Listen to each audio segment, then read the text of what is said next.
Hello बच्चों। Hello बच्चों, कैसे हैं आप लोग।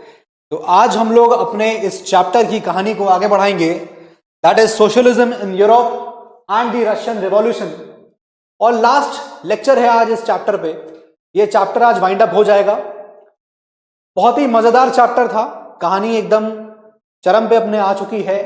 हमने देख लिया था कि क्या क्या चीजें अक्टूबर रेवोल्यूशन तक हो चुकी हैं, और आज हम पढ़ेंगे कि क्या क्या चेंजेस हुए थे अक्टूबर के बाद। रशियन रिवॉल्यूशन हम लोग पढ़ चुके हैं, रशियन रिवॉल्यूशन में क्या हुआ कैसे हुआ ये हमने पढ़ लिया। लेकिन अब एक पोर्शन बचा है जिसमें हमको ये देखना है कि अक्टूबर रिवॉल्यूशन के बाद चेंजेस क्या क्या आ गए थे। तो ये पूरे चैप्टर में जो आज मैं आपको पढ़ाऊंगा उसमें एक स्लाइड में ऐसी दूंगा जहां पर मैं आपको पूरा चैप्टर क्रक्स कर दूंगा, पूरे चैप्टर सॉरी इस लेक्चर को क्रक्स कर दूंगा। वही आपको 8-10 पॉइंट के बारे में ये चैप्टर ये लेक्चर डील करेगा। ठीक है, शुरू करें। चलिए, मेरा नाम है मोहम्मद आसिम। फिजिक्स वाला फाउंडेशन चैनल पे आप लोगों का बहुत बहुत स्वागत है। तो चलिए शुरुआत करते हैं। तो ये मैंने आपको सबसे पहले वाले लेक्चर में ये फ्लो चार्ट दिया था और इसको हम लोग बार बार फॉलो कर रहे हैं। हम लोग एज ऑफ सोशल चेंज पढ़ चुके हैं, फिर हम लोग ने रशियन रिवॉल्यूशन के बारे में पढ़ा। Then I told you about this particular incident जो यहां पर हुआ है relating to February revolution and the October revolution. और आज हम लोग ये पढ़ने वाले हैं दिस पर्टिकुलर थिंग, चेंज क्या क्या हुए अक्टूबर के बाद। और इस चैप्टर को हम लोग एंड करेंगे इस चीज को देखते हुए कि जो रशियन रिवॉल्यूशन हुआ था उसका ग्लोबली क्या इंफ्लुएंस पड़ा, यानी रशिया में जो रिवॉल्यूशन हुआ उससे बाहर के देशों में ग्लोबल लेवल पे क्या क्या इंफ्लुएंस देखने को मिला। ठीक है, ये चीज हम लोग देखेंगे। और इसके बाद मैंने आपको ये वाला स्लाइड भी हमेशा दिया हुआ है कि व्हाट इज रशियन रिवॉल्यूशन। तो आपको ये पता होना चाहिए कि जो भी इंसिडेंट्स फरवरी 1917 से हुए after the fall of monarchy till October 1917, इस पूरे सीरीज को, इस पूरे टाइम पीरियड को हम लोग रशियन रिवॉल्यूशन के नाम से जानते हैं। तो हम लोग अपनी कहानी इस जगह तक पढ़ चुके थे कि अक्टूबर 1917 तक रशियन रिवॉल्यूशन हो जाता है। अब आज हम लोगों को यह पढ़ना है कि क्या क्या चेंजेस हुए इस पर्टिकुलर टाइम पीरियड के बाद। सो अक्टूबर 1917 के बाद व्हाट वेयर दी चेंजेस, ये हमको यहां पढ़ना है। तो चलिए, पहले मैं आपको एक फ्लो चार्ट दे रहा हूं, उसमें आज के लेक्चर की हर एक चीज और एनसीईआरटी में लिखा हुआ जितना भी पेजेस हैं इस वाले पार्ट में 4 वाला पोर्शन, जो 4th पोर्शन जो है इस चैप्टर का, वो पूरा क्रक्स हो जाएगा। ठीक है, तो चलिए बना लीजिए पहले आप उसको। पॉइंट नंबर 1, अक्टूबर 1917 के रेवोल्यूशन के बाद क्या हुआ। सबसे पहला चीज कि जो इंडस्ट्रीज थी और जो बैंक्स थे, ये दोनों ही चीज आप देखेंगे तो ये क्या हो गई थी, ये नेशनलाइज हो गई थी। नेशनलाइज इन 1917। पहली इंपॉर्टेंट चीज याद हो गई। पहला इफेक्ट क्या पड़ा अक्टूबर 1917 के बाद। आपसे अगर क्वेश्चन आ जाए what were the changes that happened after 1917 अक्टूबर, यही सारा आपको फ्लोचार्ट याद रखना है बस। पहला पॉइंट क्या था कि जो इंडस्ट्रीज थी और जो बैंक थे उनको नेशनलाइज कर दिया गया। ठीक है, इसके बाद देखिए बी पॉइंट, जो लैंड थी। अब आप याद करिए, मैंने बताया था आपको कि क्या डिमांड हो रही थी कि जो लैंड नोबिलिटीज के पास है उसको लेकर पीजेंट्स को दे दी जाए। यही डिमांड थी ना उस वक्त रशियन रिवॉल्यूशन के टाइम पे, कि take the land from the hands of nobilities and distribute them among the people, जो वर्किंग पीजेंट क्लास था। तो वही चीज यहां पर चेंज देखने को मिला कि लैंड डिक्लेयर कर दी गई थी, क्या चीज, एज सोशल प्रॉपर्टी। लैंड एक सोशल प्रॉपर्टी है। आई होप ये पॉइंट आपको क्लियर हो गया होगा। तो बेसिकली यहां पर क्या चीजें आई थी कि जो पीजेंट्स थे they were now allowed to seize the land. Very important, क्या इससे हुआ कि जो पीजेंट्स थे, पीजेंट्स, उनको क्या कहा गया कि अब आप लैंड को सीज कर सकते हैं। ये तो बहुत बड़ी बात हो गई भाई। लैंड को सीज करने के लिए बोल दिया गया कि भैया आपको जहां जमीन मिल रही है उसको कब्जा लो। This was a major change जो हुआ, और यही एक प्रॉब्लम बन जाएगा अभी जाके आके देखिएगा बोल्शेविक्स के लिए, यही एक प्रॉब्लम बनेगा। ठीक है, तो यहां पर क्या हुआ कि लैंड को डिक्लेयर कर दिया गया कि land is a social property, और पीजेंट्स को कहा गया that you can go and seize the land. Point number 2 clear. इसके बाद जो यहां पर टाइटल्स थे, ठीक है, old aristocratic titles, they were banned. Point number C, old aristocratic जो टाइटल्स थे क्या हुए, वो बैन कर दिए गए थे। जो टाइटल्स दिए जाते थे उनको बैन कर दिया गया। नंबर 3। नंबर 4, उन्होंने ये दिखाने के लिए कि कुछ चेंजेस हुए हैं after this revolution, new uniform dress लेके आ गए थे। एक यूनिफॉर्म उन्होंने चेंज कर दी थी। ठीक है, तो एक ये नई, मतलब आप देखोगे हैट्स का जो सिस्टम था, वो सब चीजें, ड्रेसेस थी, वो सब उन्होंने यूनिफॉर्म कर दी थी ताकि एक साथ दिखने को मिले। तो new uniform dresses, new uniform dresses, ये चीज आपको यहां पर याद रखनी है। Point number D. इतना क्लियर हो गया। अब हुआ क्या कि कहानी कुछ ऐसी है, इसके बाद सिस्टम आप देखोगे कि वहां पर जो बोल्शेविक्स होते हैं वो इलेक्शन कंडक्ट कराते हैं। जब वो इलेक्शंस कंडक्ट कराते हैं तो वहां पर ऑल्दो वो मेजॉरिटी सपोर्ट नहीं जीत पाते हैं, तो वहां की जो कॉन्स्टिट्यूएंट असेंबली होती है वो बोल्शेविक्स की जो पॉलिसीज होती हैं उनको रिजेक्ट कर देती है। It rejected the policies of Lenin, the measures and policies adopted by Lenin की पार्टी बोल्शेविक्स वर रिजेक्टेड। जब ऐसा हुआ तो लेनिन ने कॉन्स्टिट्यूएंट असेंबली को वो कर दिया, खत्म करवा दिया। ये कुछ चेंजेस देखने को मिले थे। ठीक है, तो यहां पर ये सब प्रॉब्लम जो है, ये सब सिचुएशंस चल रही थी जहां बोल्शेविक्स के अगेंस्ट अगर उनकी पॉलिसीज को नहीं माना गया तो लेनिन ने उनकी कॉन्स्टिट्यूएंट असेंबली को खत्म करवा दिया। तो धीरे धीरे होता क्या है कि ये सब सिस्टम चलता रहता है, तो you will see that over the period of time, point number E, Russia जो है, रशिया ये वन पार्टी स्टेट बन जाता है। एक ही पार्टी बाद में बचती है, वन पार्टी स्टेट जो रशिया के अंदर खड़ी होती है और चुनाव लड़ रही होती है। तो Russia, what was the change after 1917 October, Russia becomes one party state. ठीक है, पॉइंट नंबर 5। इसके बाद जो देखिए जो ट्रेड यूनियंस थे, EF trade unions, they were kept secret. Trade unions को आप देखोगे कि they were kept secret under the party control. लिख लीजिए, केप्ट, ट्रेड यूनियंस को किसके अंदर रखने लगे, ये सब पार्टी के कंट्रोल में आ गए। इनफैक्ट आप देखोगे कि कुछ सीक्रेटिव पुलिस भी लगाई गई थी। ठीक है, उसका भी आपको देखने को मिलेगा एग्जाम्पल, वेरी इंपॉर्टेंट, वो भी आएगा। ठीक है, तो ये सब चेंजेस वहां पर चल रहे थे। 6 पॉइंट क्लियर हो गए। Please point number 7, EFG। पहले मैं आपको पूरे चैप्टर का जो 4th वाला पार्ट है एनसीईआरटी का, सारे पॉइंट यहीं लिख दे रहा हूं।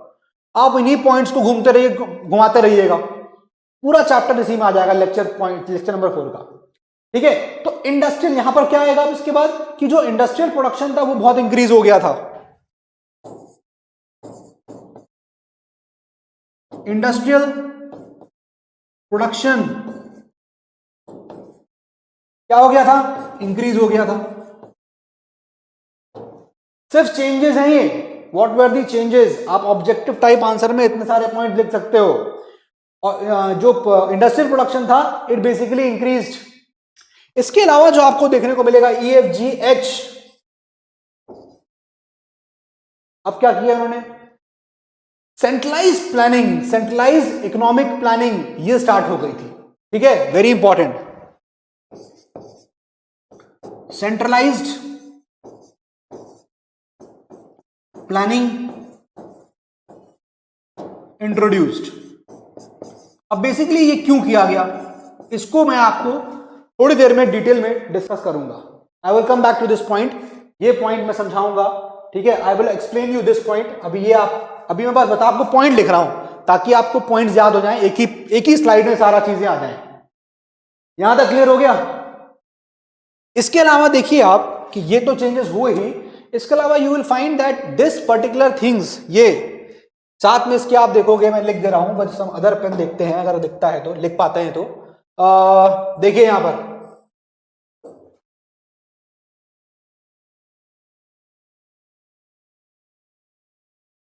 एक स्कूलिंग सिस्टम था, एक्सटेंडेड स्कूलिंग सिस्टम, वो लाया गया था।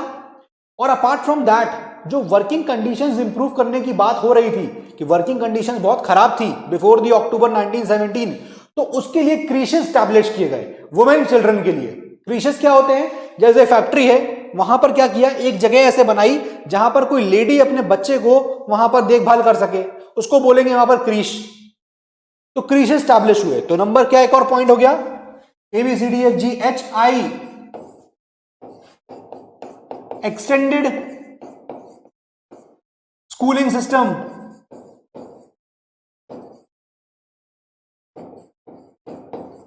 ठीक है। और फिर उसके बाद आप एक और लिख लीजिए, यहीं पर लिख दे रहा हूं, ABCDFGHIJ, और वो था स्टैब्लिशमेंट ऑफ क्रीशेस। ये सारे पॉइंट्स बच्चों आपको एग्जाम में लिखने हैं। अगर आपसे पूछा what where the changes that happened after October 1917, entire thing आपके सामने लिखा है। मैंने आपको यहां पर 10 पॉइंट्स लिख दिए हैं। एनसीईआरटी का जो पार्ट 4 है इस चैप्टर का, ये पूरा यही लिखा हुआ है। इनफैक्ट एक पॉइंट और लिख दे रहा हूं कि, और ये इंपॉर्टेंट है, इसको मैं डिस्कस करूंगा, दैट इज कलेक्टिव फार्मिंग। ये बात शुरू करी थी स्टालिन ने, इस चीज को स्टार्ट किया था यहां पर, कलेक्टिवाइजेशन जिसको बोलते हैं, Stalin. I will discuss on this thing. ये भी चीज आपको आज डिस्कस करने को मिलेगी। तो ये तो पूरी पिक्चर का एक तरीके से जस्ट हो गया, क्या क्या चीजें हम लोग आज यहां पर देखने वाले हैं। ठीक है, आई होप ये चीज क्लियर हो गई होगी आपको। चलिए आगे बढ़ते हैं। अब देखिए जरा, अब साल है 1927 और 1928, और उस वक्त रशिया में आप देखेंगे तो there was a acute shortage of grains, acute. ठीक है, लेकिन हम जो बात कर रहे थे वो बात कर रहे हैं अभी जब हमारी वर्ल्ड वॉर चल रही थी, 1919 चल रहा था, उस वक्त हुआ क्या, हम इस चीज को बाद में डिस्कस करेंगे 1927 के टाइम का। लेकिन पहले जो हमारा एनसीईआरटी बताता है, NCERT talks about civil war. Civil war क्या होती है, सिविल वॉर किन हालातों में हो जाती है, इसको समझने के लिए थोड़ा सा यहां पर आपको बैकड्रॉप जानना पड़ेगा कि चल क्या रहा था। तो बोल्शेविक्स ने, जैसा मैंने आपको बताया कि स्टार्टिंग से उन्होंने ऑर्डर किया था, दे वांटेड कि जो लैंड है नोबिलिटीज के पास वो उठा के दे दी जाए किसको, पीजेंट्स को।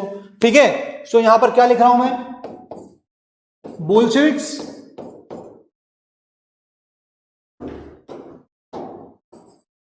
देखिए जरा। अब यहां बोल्शेविक्स क्या चाहते थे, बोल्शेविक्स ने क्या ऑर्डर कर दिया था, बोल्शेविक्स ऑर्डर्ड रीडिस्ट्रीब्यूशन, है कि नहीं भाई। बोल्शेविक्स ने कहा कि ठीक है, ऑर्डर रीडिस्ट्रीब्यूशन ऑफ लैंड। जब बोल्शेविक्स ने ये चीज बोल दी तो अब यहां पर जो रशिया की आर्मी थी, रशियन आर्मी, वो आर्मी ब्रेक होने लगी। Russian army began to break. क्यों, और ब्रेकअप मतलब क्या, यहां क्या ब्रेक होने लगी, वो लोग चाहते थे, यानी रशियन जो आर्मी थी, ये लोग they wanted to, they wished to go back home. मैं बता रहा हूं क्यों ऐसा हुआ। देखिए हुआ ये कि जब बोल्शेविक्स ने कहा ठीक है भैया जो जमीन है उसको रिडिस्ट्रीब्यूट कर दो, भाई रिवॉल्यूशन हो गया, अभी तक लैंड नोबिलिटीज के हाथ में थी, रिवॉल्यूशन हुआ, वो चीजें खत्म हो गई, जमीन आ गई किसके हाथ में, बोल्शेविक्स यानी पीजेंट्स के हाथ में। तो वही बोल्शेविक्स ने कहा कि भैया वो जो जमीन है उसको रिडिस्ट्रीब्यूट करिए, आप सारे पीजेंट्स से बांटिए। जमीन जब पीजेंट में बांटने लगे तो भाई कौन कौन था उस रिवॉल्यूशन में, पीजेंट्स थे प्लस सोल्जर्स थे। बताया था मैंने आपको कि सोवियत जो सोल्जर्स थे वो मिल गए थे पीजेंट्स के साथ। तो अब ये सोल्जर्स जो थे ये अपने घर जाना चाहते थे, they wanted to break up, they wanted to go back home, और उनको जो जमीन मिल रही थी उसको लेना चाहते थे वो। जब इतना चीज हुआ तो इसका यहां पर आपको जो आउटकम देखने को मिलेगा,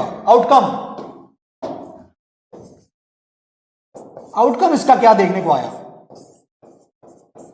आउटकम इसका आपको देखने को यह मिलेगा कि जो नॉन बोल्शेविक्स थे, यानी जो बोल्शेविक्स के एक तो अगेंस्ट थे ये लोग, प्लस जो ऑटोक्रेटिक थे, ऑटोक्रेटिक, इन लोगों को ये चीज पर्टिकुलर चीज पसंद नहीं आई। इन्होंने कहा ये क्या हो रहा है, आर्मी ही टूट रही है हमारी। So they what they did, they were against the Bolshevik uprisings. सो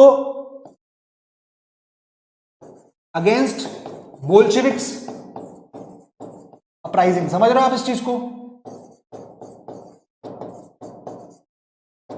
मतलब क्या हुआ यहां पर कि जो बोल्शेविक्स यहां पर कर रहे थे लैंड को डिस्ट्रीब्यूट करने के लिए, तो इन्होंने यहां पर क्या किया, नॉन बोल्शेविक्स मतलब जो बोल्शेविक्स के अगेंस्ट थे, ऑटोक्रेटिक मतलब जो ऑटोक्रेटिक तरीके से मनचाहे तरीके से चीजों को चलाना चाहते थे, वो लोग इस बोल्शेविक के अपराइजिंग्स के अगेंस्ट हो गए। Basically they started condemning, condemn करने लगे ये लोग,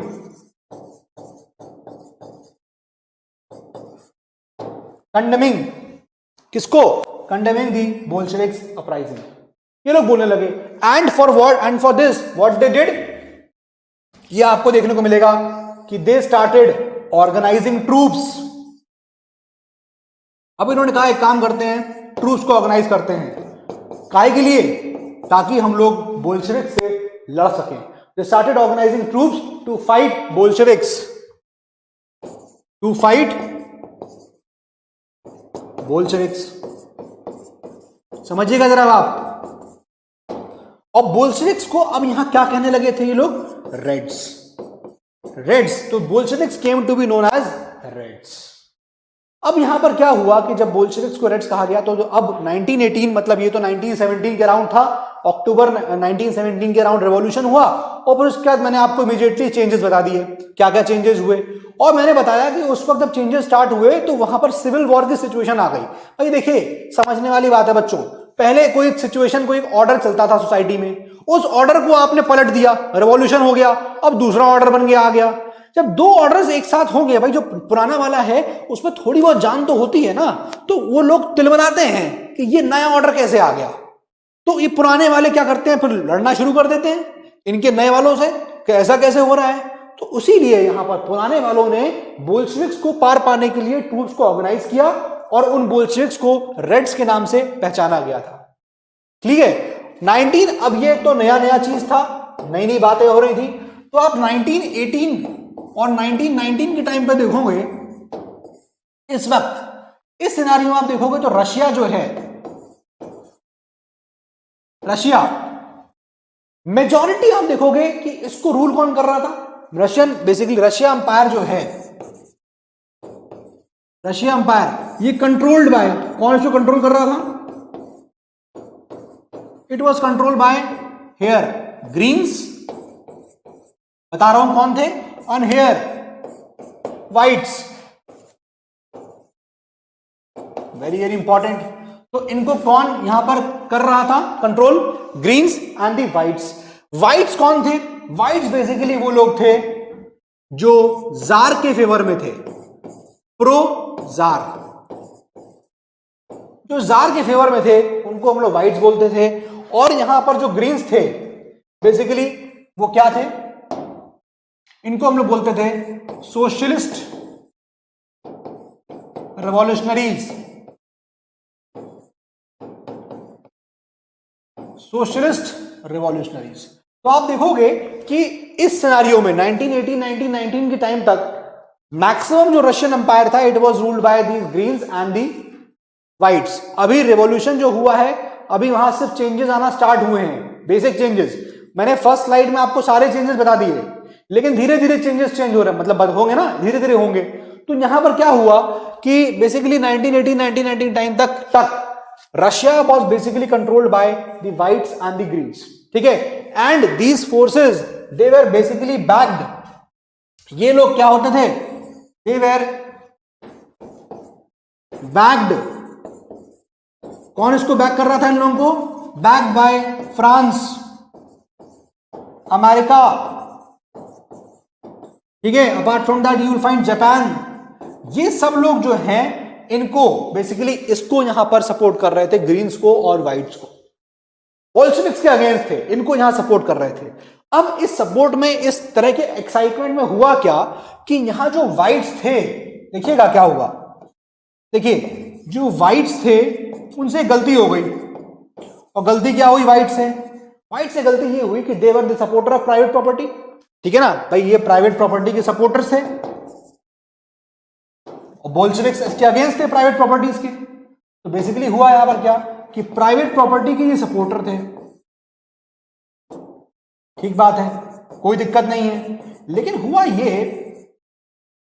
हुआ ये कि व्हाइट्स जो थे इन्होंने क्या किया, they started taking very harsh measures, बहुत ज्यादा सख्त कदम उठा लिए इन्होंने उनके अगेंस्ट जिन्होंने जमीन को सीज कर लिया था। याद कर लिए, यहां बोल्शेविक्स ने क्या ऑर्डर किया था? बोल्शेविक्स ने कहा था कि ऐसा है, लैंड को डिक्लेयर कर दिया गया सोशल प्रॉपर्टी और कह दिया कि पीजेंट से कह दिया कि आप जमीन को सीज कर लो, कब्जा लो। तो यहां पर व्हाइट्स ने देखा कि भैया कौन कौन है वो लोग जिन्होंने प्रॉपर्टी को यहां पर क्या किया है, सीज किया है। ठीक है, तो what whites did, they took what, very harsh steps, very harsh measures, बहुत हार्श मेजर्स लिए। और उन्होंने यहां पर बहुत ज्यादा, आप देखोगे तो जो लोग ने सीज करी थी लैंड्स को, they took very harsh measures against those who seized lands, जिन्होंने यहां पर सीज करी थी लैंड को। व्हाइट्स ने उनके खिलाफ बहुत ज्यादा स्ट्रिक्ट मेजर लिए। अब जब ऐसा उन्होंने किया तो इसका यहां पर रिजल्ट ये निकला कि जो यहां पर उनको पॉपुलर वोट सपोर्ट मिलता था, they started losing the popular support. तो ये गलती हो गई व्हाइट से यहां पर, basically they lost the popular support which they used to get. तो इसका आउटकम यही देखने को मिला आपको कि आउटकम देखिए क्या हुआ यहां पर इसका, कि दे लॉस्ट सपोर्ट और I can say popular support जो उनको मिलता था। ये इसका आउटकम था। इन गलती की वजह से ये अपना पॉपुलर सपोर्ट खो देते हैं। ठीक है, आई होप ये पॉइंट आपको क्लियर हो गया। तो 1919 में जब इनका पॉपुलर सपोर्ट खोने लगा तो इसका एडवांटेज किसको मिलेगा? इसका एडवांटेज मिलेगा सीधे सीधे किसको? To the Bolsheviks. और उनको वही हुआ। भाई नेचुरल आउटकम है ना यार, अगर इनको सपोर्ट खो रहा है तो किसको मिलेगा? बोल्शेविक्स को मिलेगा। तो यहां पर यही हुआ। जरा देखिए एक बार क्या लिख रहा हूं मैं। अब यहां ये हुआ कि आउटकम क्या आया, मतलब जब उनका सपोर्ट खोने लगा तो आउटकम क्या था? आउटकम ऑफ 1920 तक देखने को क्या मिला? 1920 तक आपको देखने को यह मिलेगा कि जो बोल्शेविक्स हैं, ठीक है, बोल्शेविक्स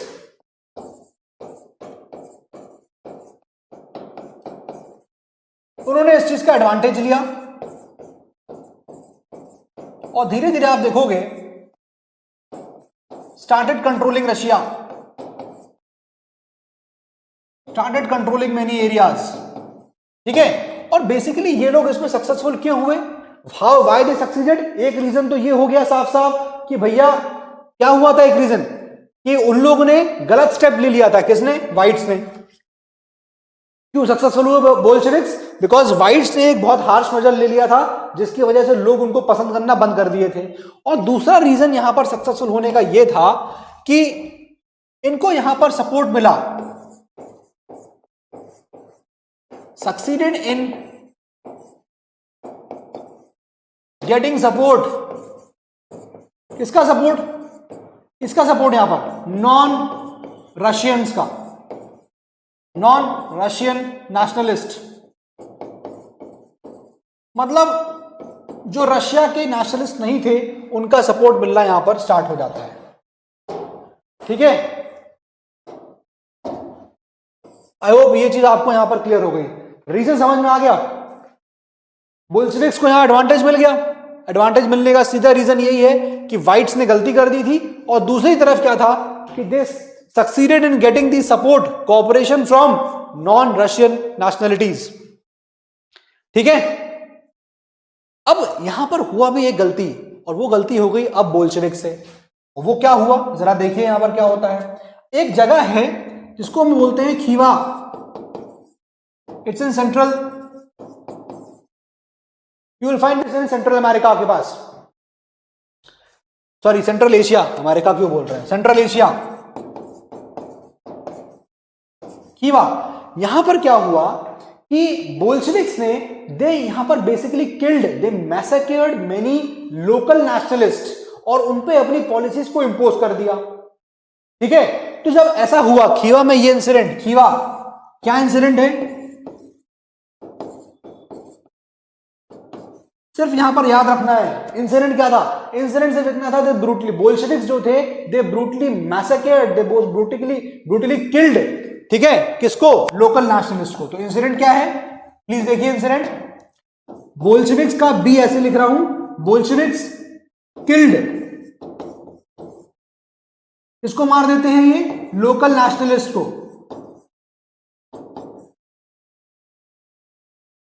और किस नाम पे, in the name of defending socialism. समझ में आ रहा है। तो बेसिकली यहां पर बोल्शेविक से गलती क्या हो गई कि उन्होंने लोकल नेशनलिस्ट को मार दिया, ब्रूटली मैसेकर किया इस नाम पे कि हम सोशलिज्म को बचा रहे हैं। तो लोगों के मन में यह आया कि भैया ये बोल्शेविक चाहते क्या हैं, ये सोशलिज्म के फेवर में है या नेशनलिज्म के अगेंस्ट है, दोनों बातें अलग अलग हैं। भाई हो सकता है आप सोशलिज्म के फेवर में हो, लेकिन जरूरी थोड़ी है कि आप नेशनलिस्ट की बुराई करो। तो इंटेंशंस यहां से खराब दिखते हैं ना, कि आप तो खाली नेशनलिज्म के अगेंस्ट हो, नेशनलिटीज के, उन्हीं के बहाने के चक्कर में आप अपनी कहानी सोशलिज्म की चला रहे हो, उसी की आड़ में। तो बेसिकली ये यहां पर एक दिक्कत सामने आने लगी कि यार ये दीज पीपल, कंफ्यूजन क्या हो गया लोगों को कि व्हाट बोल्शेविक्स वांटेड, ये चाहते क्या है बोल्शेविक्स फिर, क्योंकि एक तरफ ये लोकल नेशनलिस्ट को मार रहे हैं, एक पॉइंट ये समझ में आया कि यार ये इसको मार रहे हैं, और बहाना कह रहे हैं सोशलिज्म का कि हम सोशलिज्म को सपोर्ट करते हैं इसलिए मार रहे हैं। दो अलग अलग चीजें हो गई। आप सोशलिज्म को सपोर्ट कर रहे हो करो ना, उसके लिए लोकल नेशनलिस्ट को मारने की क्या जरूरत है, killing people in the name of socialism, ये कहां का सोशलिज्म हो गया। समझ रहे हो हम बात को, ये प्रॉब्लम यहां पर देखने को मिली। तो बेसिकली इसका सॉल्यूशन क्या निकाला गया भाई, जब ये कंफ्यूजन स्टेट समझ में आया करे तो क्या करे, बोल्शेविक्स चाहते क्या है समझ में नहीं आ रहा है, तो इसका एक सॉल्यूशन निकाला गया। और सॉल्यूशन ये था कि जो नॉन रशियन नेशनलिटीज हैं, नॉन रशियन, उनको यहां पर पावर ऑटोनॉमी दे दी गई। ठीक है, नॉन रशियन नेशनलिटीज को, नॉन रशियन नेशनलिटीज क्या किया गया, इनको पॉलिटिकल पावर और ऑटोनॉमी दोनों दे दी गई। तो इससे क्या होगा, इससे ये मैसेज गया कि नहीं नहीं ऐसा कुछ नहीं है कि ये लोग मतलब यहां पर खाली कब्जाना चाहते हैं, नहीं, इन्होंने नॉन रशियन नेशनलिटीज को पावर भी दी है, ऑटोनॉमी भी दी गई है। लेकिन बाद में रियलाइज होता है कि भैया जो पॉलिसीज यहां पर बोल्शेविक्स की चल रही थी, बोल्शेविक्स बेसिकली उन्होंने इंपोज कर दी थी अपनी policies on the local people जो यहां पर बैठे हुए थे और जो लोकल एरियाज को चला रहे थे। ठीक है, तो बेसिकली जो अटेम्प्ट था कि हम डिफरेंट नेशनलिटीज पे जीत लेंगे, वो अटेम्प्ट एक तरीके से फेल हो गया। बोल्शेविक्स चाह रहे थे ना कि हम डिफरेंट नेशनलिटीज के लोगों को जीत लें, बोल्शेविक्स बैठे यहां पर हैं लेकिन चाह रहे हैं कि हम उस नेशनलिटी वाले को जीत लें। तो उन्होंने उसके लिए उस नेशनलिटी वाले को पॉलिटिकल पावर और ऑटोनॉमी तो दी, लेकिन वहां पर अपनी पॉलिसीज को इंपोज कर दिया। तो जो वो जीत सकता था चीजों को, वो जीत नहीं पाए बोल्शेविक्स। ये एक प्रॉब्लम यहां सामने नजर आई। ठीक है, अब इसके बाद जो सिनेरियो आता है वो मैं आपको वापस ले चलता हूं इस पूरे वाले एरिया पे, जहां मैंने आपको बताया कि अब जो सिनेरियो था it was the year of around, लगभग इकोनॉमिक डिप्रेशन का ईयर आ रहा था। और उस वक्त यहां पर बात शुरू हो गई सेंट्रलाइज प्लानिंग की, क्योंकि बहुत बड़ा इकोनॉमिक डिप्रेशन 1929 में आया था। और उससे पहले आप देखेंगे उसका आउटकम जो देखेंगे आप, वहां पर जो चीजें हो रही थी that was centralise planning. Centralise planning का यहां पर इंट्रोडक्शन होता है और साथ में आप देखेंगे this led to the economic growth. ठीक है, तो मैं इस जगह से आपको थोड़ा शुरू कर रहा हूं। सेंट्रलाइज प्लानिंग इंट्रोड्यूस की गई। देखिए सेंट्रलाइज प्लानिंग थी, तो सेंट्रलाइज प्लानिंग को इंट्रोड्यूस किया गया, ठीक बात है, ठीक है। अब सेंट्रलाइज प्लानिंग को अगर इंट्रोड्यूस करोगे तो हुआ क्या, लेड टू इकोनॉमिक ग्रोथ, इससे हमारी इकोनॉमिक ग्रोथ बहुत होती दिखी, ठीक है, लेड टू इकोनॉमिक ग्रोथ। इसके अलावा देखोगे कि 5 ईयर प्लान्स भी सामने आते हैं, 5 ईयर प्लान्स वेरी इंपॉर्टेंट, जो अभी हमारे देश में चलते थे ना 5 ईयर प्लान्स, वही 5 ईयर प्लान्स, यहां पर वो प्लानिंग स्टार्ट हुई, मतलब हम लोग अब चीजों को प्लान करेंगे, ये चीज वहां पर गवर्नमेंट ने जो है वहां उनके तरफ से डिसाइड होने लगा। तो बेसिकली अक्टूबर 1917 के बाद का ही चेंज है, ये क्या चेंज है, ये 5 ईयर प्लान्स को इंट्रोड्यूस कर दिया गया, शॉर्ट में लिखा है मैंने 5 ईयर प्लान, इनको यहां पर इंट्रोड्यूस कर दिया गया। जब 5 ईयर प्लान आने लगे तो आप देखोगे न्यू फैक्ट्री सिटीज सामने आने लगे, प्लानिंग हो गई, प्लानिंग से क्या कोई भी चीज अच्छी होती है, तो हुआ क्या इससे, न्यू फैक्ट्री सिटीज, ऐसे शहर सामने आने लगे जहां पर आपको नई नई फैक्ट्रीज देखने को मिली। एक तो ये हुआ, रैपिड इंडस्ट्रियलाइजेशन होने लगा, है कि नहीं, रैपिड इंडस्ट्रियलाइजेशन होने लगा, ठीक बात है। और मैंने आपको एक पॉइंट और लिखाया था थोड़ी देर पहले, ये देखिए जरा, रैपिड इंडस्ट्रियलाइजेशन हुआ यानी इंडस्ट्रियल प्रोडक्शन बहुत ज्यादा बढ़ गया, है कि नहीं, होगा कि नहीं होगा, इससे रैपिड इंडस्ट्रियलाइजेशन हुआ, इससे क्या होगा, इंडस्ट्रियल का जो प्रोडक्शन है, इंडस्ट्रियल प्रोडक्शन ये बहुत बढ़ गया था। देखिए मैं तो आपको कहानी बता रहा हूं अब, वरना एक तरीके से ये सब क्या चीज है, ये सब चेंजेस हैं जो अक्टूबर 1917 के बाद हो गए थे। रैपिड इंडस्ट्रियलाइजेशन पहले नहीं था, वो होने लग गया था, उसकी वजह से इंडस्ट्रियल प्रोडक्शन बढ़ गया था, वो होने लग गया था। And even you will find model living quarters coming up for workers, model living quarters रहने के लिए ये बनाए जाने लगे। इसके अलावा आप देखोगे एक एक्सटेंडेड स्कूलिंग सिस्टम जो मैंने आपको बताया था अभी, दैट बिकेम वेरी इंपॉर्टेंट। अच्छा इसको मैं यहां लिख दे रहा हूं, प्लीज सी क्या हुआ, एक्सटेंडेड स्कूलिंग सिस्टम, ये काफी इंपॉर्टेंट है, ठीक है, ये सामने आया। अपार्ट फ्रॉम दैट मैंने बताया आपको कि अरेंजमेंट्स बनाए गए थे, फैक्ट्री सेटअप हुई तो उन फैक्ट्रीज में अरेंजमेंट किए गए, काहे का, फॉर फैक्ट्री क्रीशेस, वेरी इंपॉर्टेंट भाई। जब फैक्ट्री आ गई तो देखिए establishment of factory क्रीशेस,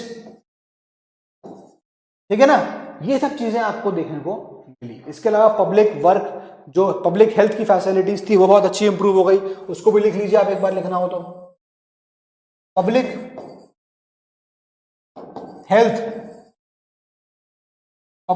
health facilities, ये इसकी बात भी करी जाने लगी, ये इंप्रूव करा गया, ठीक है। इनफैक्ट आपको बहुत ही चीप, सस्ती पब्लिक हेल्थ फैसिलिटीज देखने को मिली। So these were the changes जो लगातार आपको देखने को मिलेंगे सेंट्रलाइज प्लानिंग के इंट्रोड्यूस होने के बाद ही, ठीक है। ये एक बहुत ही इंपॉर्टेंट एस्पेक्ट है जो हमको यहां पर याद रखना चाहिए,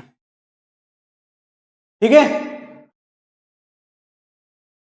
ये सब चीजें जो है यहां पर चल रही थी, इतना कुछ चेंजेस यहां पर देखने को मिला, और उसी समय जब ये सब चीजें हो रही थी तो ईयर वाज 1927 और 1928। इस ईयर में आप देखोगे इन सालों में तो रशिया के पास जो है, Russia, there was acute shortage of food, acute shortage of food grains, बहुत एक्यूट शॉर्टेज हो गई थी फूड ग्रेन्स की। अब खाने के लिए अनाज नहीं था, and we will find that the government started fixing the prices,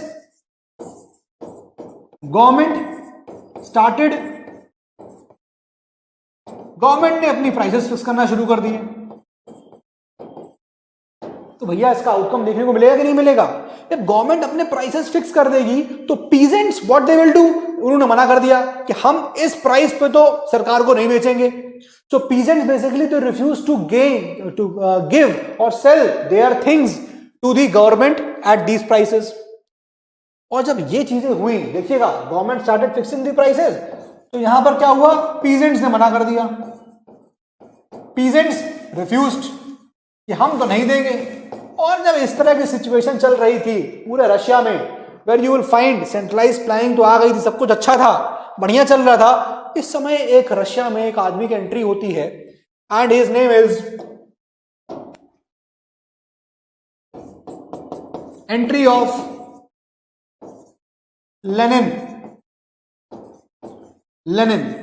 अब लेनिन की यहां विचारधारा के बारे में हमको समझना है. देखिए अगर आपको सीक्वेंस समझना है तो एक तो आप ये समझ सकते हैं, देखिए पहले मैंने क्या बताया, पहले कैपिटलिज्म था, उसके बाद कैपिटलिज्म के रिस्पॉन्स में आया सोशलिज्म. सोशलिज्म के आइडियाज को और रिफाइन किया था किसने, मार्क्स ने, मार्क्सिज्म. और मार्क्सिज्म के बाद यू विल फाइंड जो है वो ये आ रहा है लेनिन. ठीक है, और लेनिन के बाद अभी हम देखेंगे इसी लेक्चर में पढ़ेंगे दैट इज स्टालिन. तो ये चीज थोड़ा सा याद रखना है आपको, किस तरह से चीजें हुई हैं. मार्क्सिज्म, सोशलिज्म, कैपिटलिज्म, ये सब मैं आपको समझा चुका हूं, ये मैंने सब आपको समझाया हुआ है. अब मैं लेनिन पे बात करने जा रहा हूं. लेनिन को आप बहुत देर से सुन भी रहे हैं, हमारे इस पूरे चैप्टर में लेनिन था. तो जब यहां पर एंट्री होती है लेनिन की, तो you will find that what he did, he believe that basically जो यहां पर प्राइसेस, जो फूड ग्रेन्स की शॉर्टेज हो रही है वो इसलिए हो रही है कि जो यहां पर अमीर किसान है, पीजेंट्स हैं, वो होल्ड कर रहे हैं स्टॉक्स को. This is what he was believing. So entry of Lenin. अब व्हाट ही इज बिलीविंग, क्या बेसिकली बिलीव था यहां पर लेनिन का? लेनिन वाज बेसिकली बिलीविंग क्या, कि यार स्टॉक्स की होल्डिंग हो रही है,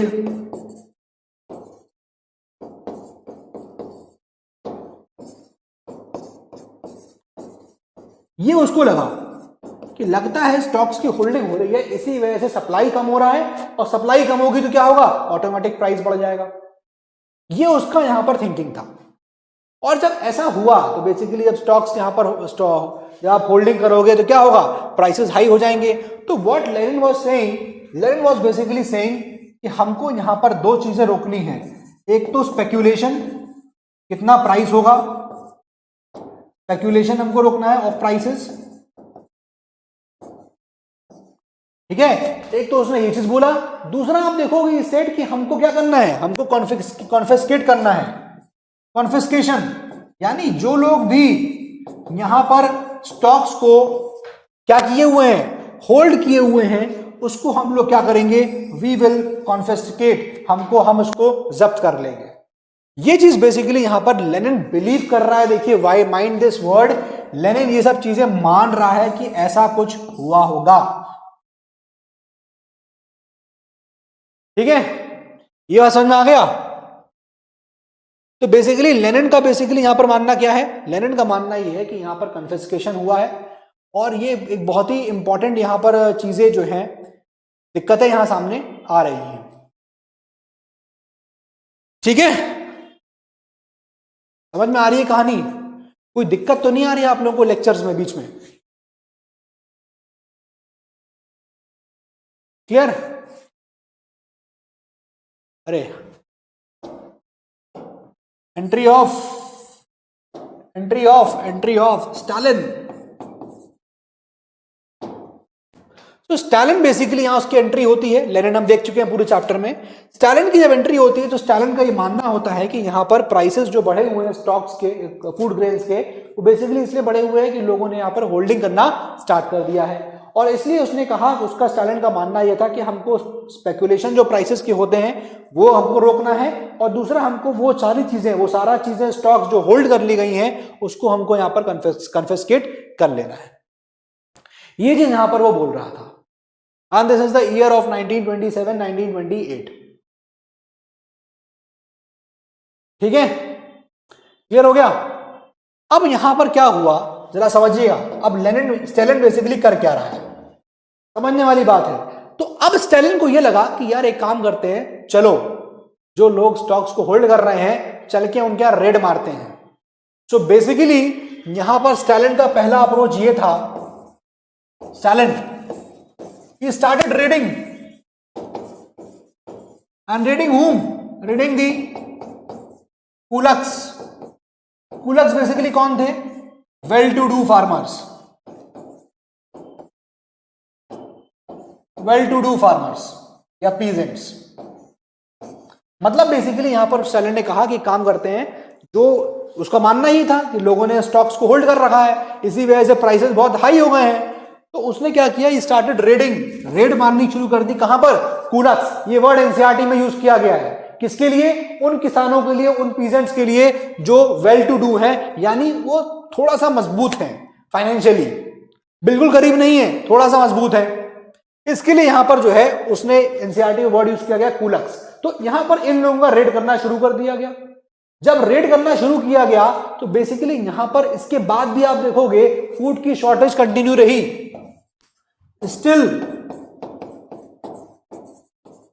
food shortage continued,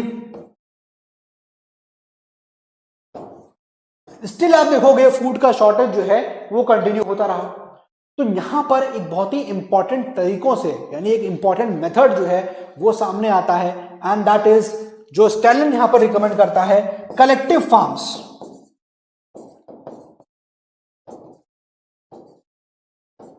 collective farms. तो बेसिकली यहां स्टैलिन क्या कहता है? स्टैलिन कहता है एक काम करो, बिकॉज चूंकि जमीन, भाई क्या काम करो, उसने कहा काम करते हैं हम कलेक्टिवली फार्मिंग करना स्टार्ट करते हैं।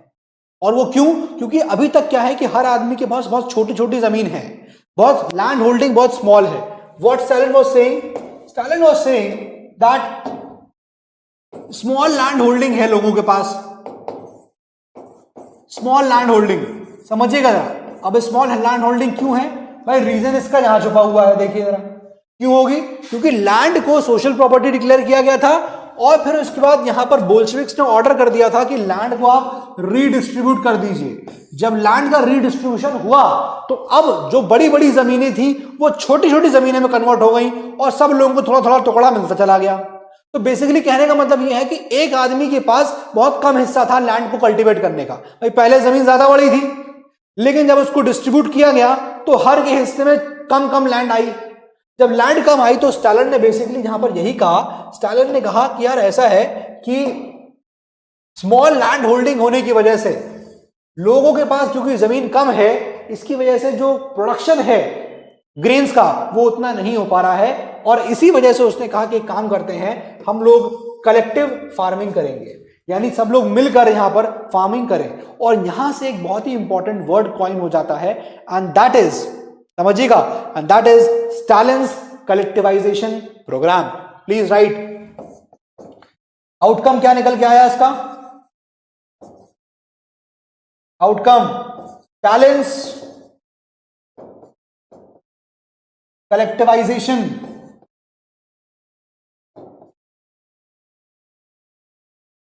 स्टैलिन्स कलेक्टिवाइजेशन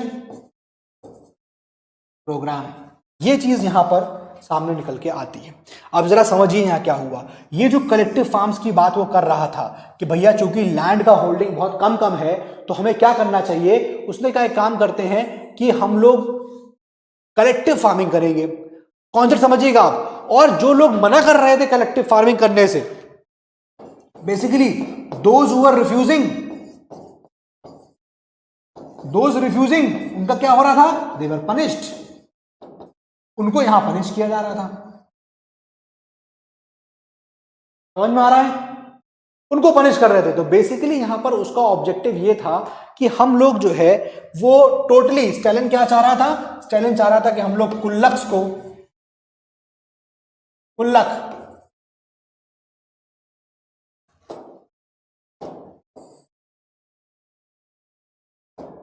ठीक है, वो चाह रहा था कि जो कुल्लक्स हैं हम इनको क्या कर दें? टोटली एलिमिनेट कर दें, टोटली एलिमिनेट। क्यों? क्योंकि यही लोग हैं जो बेसिकली यहां पर वेल टू डू फार्मर्स हैं और जो लोग होल्डिंग करके बैठे हुए हैं। तो बेसिकली टोटल एलिमिनेशन की जरूरत यहां पर स्टैलिन को लगने लगी कि हम इनको टोटली एलिमिनेट कर देंगे। तो यहां पर ये जो प्रोग्राम की बात हो रही है, स्टालिन्स कलेक्टिवाइजेशन प्रोग्राम, ये प्रोग्राम आपको देखने को मिलेगा। समझिए क्या होगा, स्टालिन्स कलेक्टिवाइजेशन प्रोग्राम, स्टालिन्स कलेक्टिवाइजेशन प्रोग्राम, एक लाइन में समझ लीजिए कि ये फोर्सफुल, मतलब स्टालिन ने थोप दिया था फोर्सफुल कि तुम लोग कलेक्टिव फार्मिंग करोगे, और जो नहीं कर रहा था उनका क्या नतीजा था, पनिशमेंट हो रहा था। तो बेसिकली यहां पर जो स्टालिन का कलेक्टिवाइजेशन प्रोग्राम था वो फोर्सफुल फार्मिंग के बारे में था। फोर्सफुल फार्मिंग कैसी, कलेक्टिव।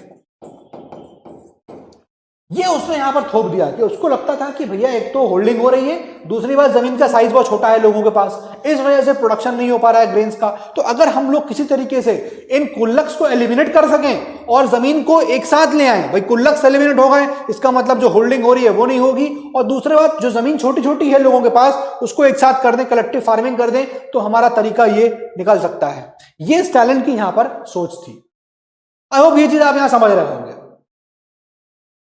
ठीक है, समझ में आ रहा है। तो स्टालिन का जो ये प्रोग्राम था, आप समझिए कि यार ये चीज तो बोली गई थी कि एक काम करो भैया, यहां लैंड को ट्रांसफर कर दो। लैंड को ट्रांसफर करने की बात करी गई थी, ये कि पीजेंट्स को लैंड सीज करने का ऑर्डर दिया गया और कहा गया लैंड को रिट्रांसफर कर दो। तो यहां पर लैंड रिट्रांसफर हो चुकी थी पीजेंट्स के पास, लेकिन जब स्टालिन यहां पर आता है तो स्टालिन बेसिकली इस कलेक्टिवाइजेशन प्रोग्राम के अंदर वो कहता है कि जो लैंड है, लैंड वो कहां हो, वो ट्रांसफर कर दी जाए। किसको ट्रांसफर करेंगे भाई, किसको ओनरशिप दी जाए। वो कहने लगा कि पूरी लैंड एक क्या हो जाएगी, अब वो यहां पर कलेक्टिव फार्मिंग इस पे होगी, यानी कलेक्टिव सब लोगों की वो जमीन हो जाएगी, कलेक्टिव लैंड हो जाएगी सबकी, यानी अब वो जो है लैंड उस पे सबका यहां पर अधिकार होगा। ये चीज यहां पर होने लगा कि भैया लैंड जो है वो सबको मिलने लगे। और आप देखने को ये मिलेगा कि जब ऐसा कुछ होता है, जब उसने कहा कि लैंड को ट्रांसफर कर दी जाए, ओनरशिप दे दी जाए और लैंड कल्टीवेट होगी, ठीक है, कल्टीवेट लैंड, और वो लैंड सबको मिलेगी, तो यहां पर एक कॉन्सेप्ट ये निकल के आता, भाई हुआ क्या, जब ऐसा कुछ होगा तो क्या पीजेंट्स करने देंगे, नहीं ना यार, ऑब्वियस सी बात है। यहां पर बोला जा रहा है, इसको थोड़ा ऐसे लिख लीजिए, क्या बोला गया, लैंड को ट्रांसफर करो, ओनरशिप दो, किसको, सबको मिलनी चाहिए, सबको मिलनी चाहिए लैंड। तो क्या ये चीज पीजेंट अलाउ करेंगे, क्या ये पीजेंट होने देगा, डेफिनेटली पीजेंट ये काम जो है, पीजेंट्स क्या करेंगे इसको, पीजेंट्स ऑब्जेक्ट करेंगे कि नहीं करेंगे, पीजेंट्स विल डेफिनेटली ऑब्जेक्ट। और चूंकि वो ऑब्जेक्ट कर नहीं कर सकते थे, तो यहां पर क्या हो रहा था कि वो लोग लाइव स्टॉक्स को मारने लग गए, live stock being killed.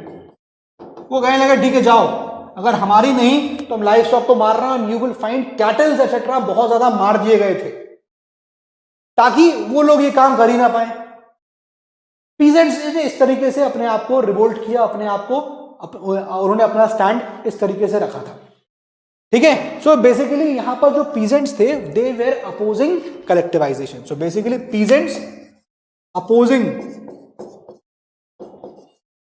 Collectivisation.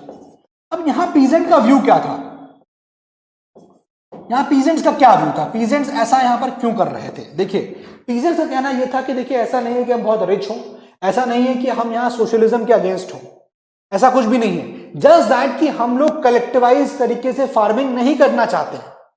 जब इतनी बातें पीजेंट्स ने बोल दी तो यहां स्टालिन ने फिर अलाउ कर दिया कि ठीक है आप इंडिपेंडेंट कल्टीवेशन कर लीजिए।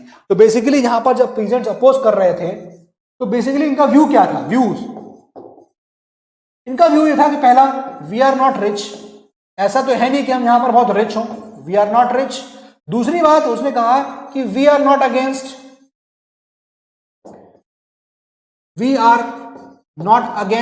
हुम, किसके अगेंस्ट नहीं हम लोग, we are not against socialism. उसने कहा भैया ऐसा नहीं है कि हम इन चीजों के अगेंस्ट हो, इसका एक चीज उन्होंने बोला कि भाई है क्या actually, we are not against socialism, just that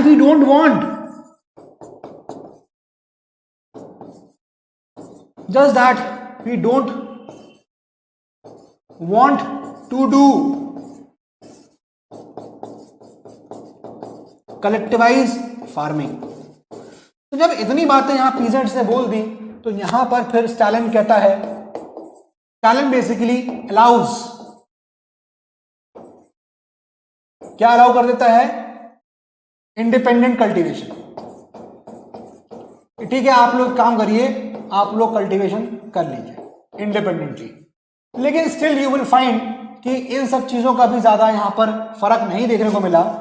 ठीक है, इंडिपेंडेंट कल्टीवेशन की बात जो है वो होता है, लेकिन फिर भी फूड की शॉर्टेज बनी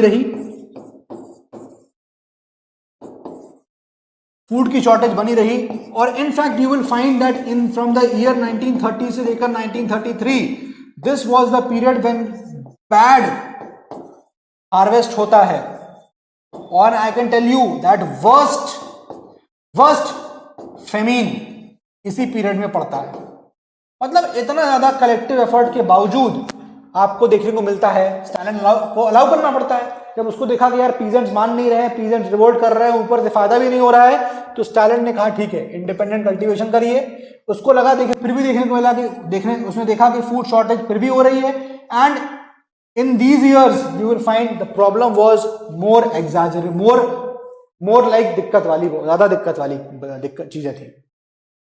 ये हो गया यहां पर स्टालिनाइजेशन का। अब यहां पर हुआ ये कि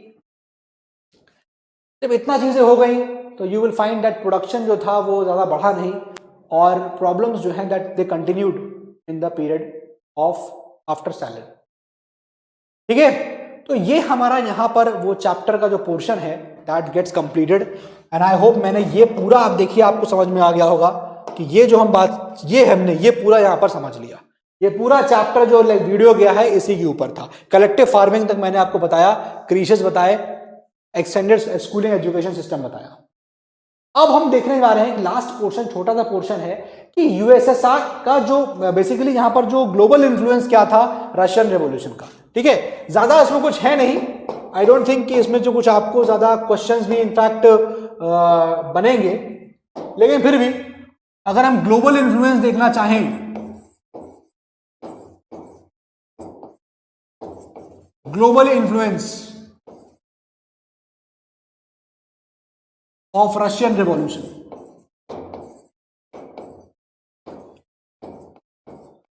देखिए मैं आपको बताऊं एक चीज में, अब यहां पर क्या हुआ कि बहुत सारी सोशलिस्ट पार्टीज थी, मैं खाली बता दे रहा हूं, चलिए लिख देते हैं। बहुत सारी सोशलिस्ट पार्टीज थी बच्चों, मतलब जो अदर सोशलिस्ट पार्टीज थी, ठीक है, वो बेसिकली बोल्शेविक्स के तरीके से खुश नहीं थे, क्योंकि उनका ही कहना था कि जिस तरीके से बोल्शेविक्स ने पावर को लिया है वो तरीका सोशलिज्म का नहीं हो सकता। So they were basically not happy with the way the Bolsheviks had taken over the powers. इस तरह से डेवलपमेंट चल रहा था, and you will find that जो मतलब कई जगह आपको पूरे वर्ल्ड में आपको कई जगह इस तरह का सोशलिज्म देखने को मिला। कई सारी पार्टीज बनाई गई, जैसे communist party of great Britain बनाई गई थी। ठीक है, बहुत इंपॉर्टेंट है ये।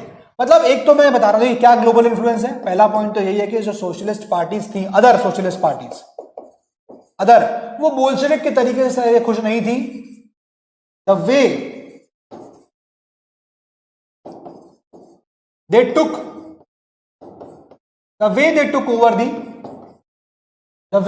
टुक ओवर दी पावर, उस चीज को लेकर वो यहां पर खुश नहीं थे। ठीक है, अपार्ट फ्रॉम दैट और इन्फ्लुएंस क्या मिला कि भैया जो बोल्शेविक्स ने सोशलिज्म की कहानी यहां बताई थी, जो उस तरह का सोशलिज्म ये लोग लेके आए थे, उस तरह को लेकर यहां पर ये फैलने लग गया, और ब्रिटेन में भी एक कम्युनिस्ट पार्टी